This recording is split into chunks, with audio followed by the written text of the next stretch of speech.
Hi, exams దగ్గర పడుతున్నాయా? English గ్రామర్లో ఈ ఫ్రేజెస్, క్లాజెస్ అనే టాపిక్ కొంచెం కన్ఫ్యూజింగ్గా అనిపిస్తుందా? అయితే అస్సలు టెన్షన్ పడకండి. ఈరోజు మనం ఈ టాపిక్ను చాలా సింపుల్గా, ఈజీగా ఎలా అర్థం చేసుకోవాలో చూద్దాం. నిజానికి ఫ్రేజ్కి, క్లాజ్కి మధ్య ఉన్న చిన్న తేడాను కనిపెట్టటంలోనే చాలామంది స్టూడెంట్స్ తప్పులు చేస్తుంటారు. ఎగ్జామ్స్లో మార్కులు పోవడానికి ఇదొక మెయిన్ రీజన్. కానీ డోంట్ వరీ, ఈరోజు మనం ఆ కన్ఫ్యూజన్కి ఫుల్ స్టాప్ పెట్టేసి మార్కులు ఎలా స్కోర్ చెయ్యాలో నేర్చుకుందాం. సో ఈరోజు మన ప్లాన్ ఇది. ఫస్ట్ ఫ్రేజెస్ అంటే ఏంటో చూద్దాం. ఆ తర్వాత క్లాజెస్ గురించి, అవి ఎలా పనిచేస్తాయో అర్థం చేసుకుందాం. ఫైనల్గా ఎగ్జామ్స్లో మనం చేసే కామన్ మిస్టేక్స్ను ఎలా అవాయిడ్ చేయాలో కూడా తెలుసుకుందాం. రెడీయా? Right, let's start. ముందుగా ఫ్రేజెస్. వీటిని సింపుల్గా చెప్పాలంటే వాక్యానికి కావాల్సిన బిల్డింగ్ బ్లాక్స్ లేదా ఇటుకలు లాంటివి. వీటిని సరిగ్గా అర్థం చేసుకుంటే సెంటెన్స్ కన్స్ట్రక్షన్ చాలా ఈజీ అయిపోతుంది. ఒక ఫ్రేజ్ని గుర్తించడానికి ఒకే ఒక్క సింపుల్ రూల్ ఉంది.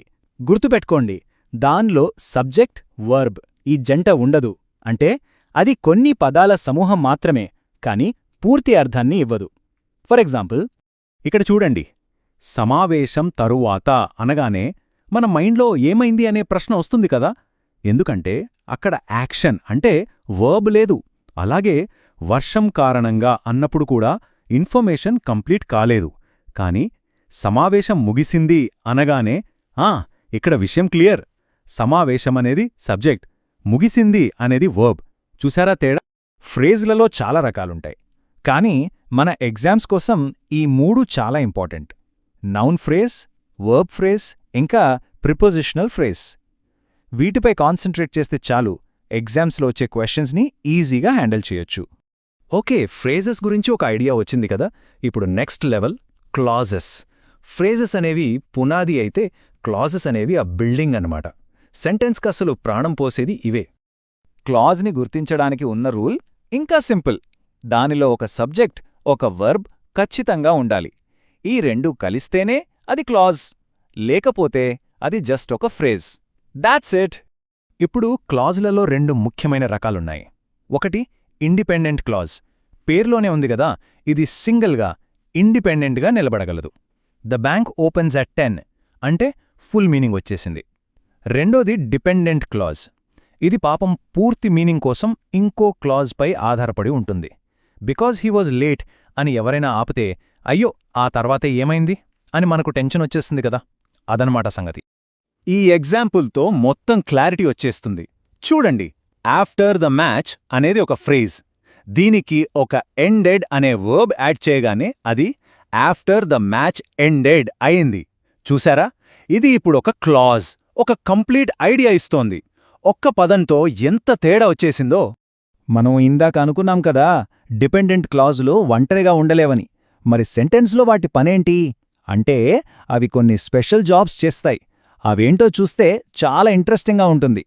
బేసిక్గా డిపెండెంట్ క్లాజులు చేసేవి 3 రకాల పనులు. అవి నౌన్లాగా యాక్ట్ చేస్తాయి, యాడ్జెక్టివ్ లాగా యాక్ట్ చేస్తాయి, లేదా యాడ్వర్బ్ లాగా యాక్ట్ చేస్తాయి. ఎగ్జామ్స్లో వీటిని కనిపెట్టడమే మన టాస్క్. ఈ సెంటెన్స్ చూడండి, I believe that he is honest. ఇక్కడ నేను ఏమి నమ్ముతాను అని అడిగితే ఆన్సర్ ఏంటి? That he is honest.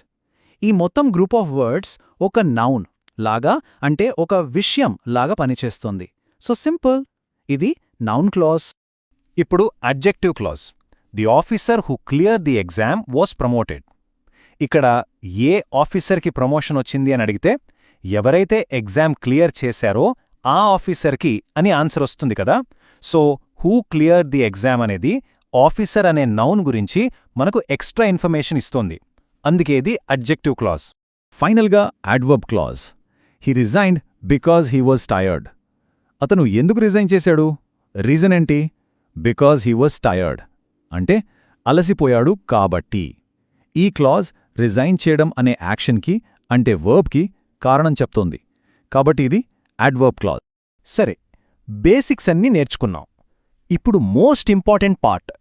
ఎగ్జామ్స్లో మనం తెలియక చేసే చిన్న చిన్న తప్పులేంటి, వాటిని ఎలా అవాయిడ్ చేసి మార్కులు కాపాడుకోవాలో చూద్దాం. ఇది చాలా కామన్ మిస్టేక్.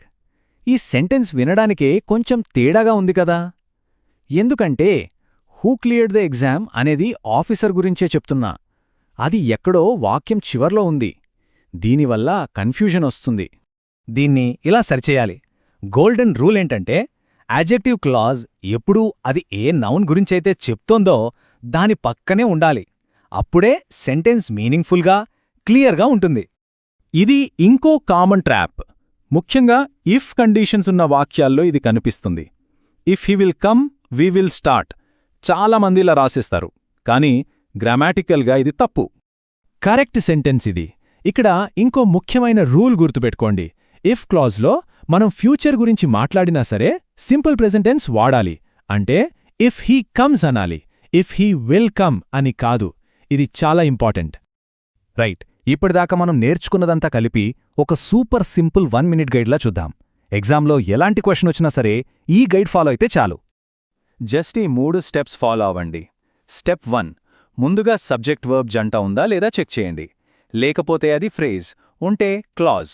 స్టెప్ 2, ఒకవేళ అది క్లాజ్ అయితే అది సింగిల్గా నిలబడగలదా? నిలబడగలిగితే ఇండిపెండెంట్, లేకపోతే డిపెండెంట్. స్టెప్ 3, ఒకవేళ డిపెండెంట్ అయితే దాని జాబ్ ఏంటి? నౌనా, అడ్జెక్టివా లేక యాడ్వర్బా? అంతే. సింపుల్ కదా. సో ఫైనల్గా గుర్తుంచుకోవాల్సిన కీ పాయింట్స్ ఇవి. ఫ్రేజ్లో సబ్జెక్ట్ వర్బ్ పేర్ ఉండదు, క్లాజ్లో ఖచ్చితంగా ఉంటుంది. డిపెండెంట్ క్లాజ్లు 3 పనులు చేస్తాయి: నౌన్, యాడ్జెక్టివ్ లేదా యాడ్వర్బ్. ఈ పాయింట్స్ గుర్తుంటే ఏ సెంటెన్స్నైనా ఈజీగా అనలైజ్ చేయగలరు. ఇప్పుడు మీకు సెంటెన్స్ స్ట్రక్చర్ వెనకున్న సీక్రెట్ తెలిసిపోయింది. ఈ నాలెడ్జ్తో మీరు కేవలం ఎగ్జామ్స్ పాసవడమే కాదు, మీ రైటింగ్ని, మీ స్పీకింగ్ని కూడా నెక్స్ట్ లెవెల్కి తీసుకెళ్లొచ్చు. మరి ఈ పవర్ని ఎలా ఉపయోగించబోతున్నారు? ఆలోచించండి.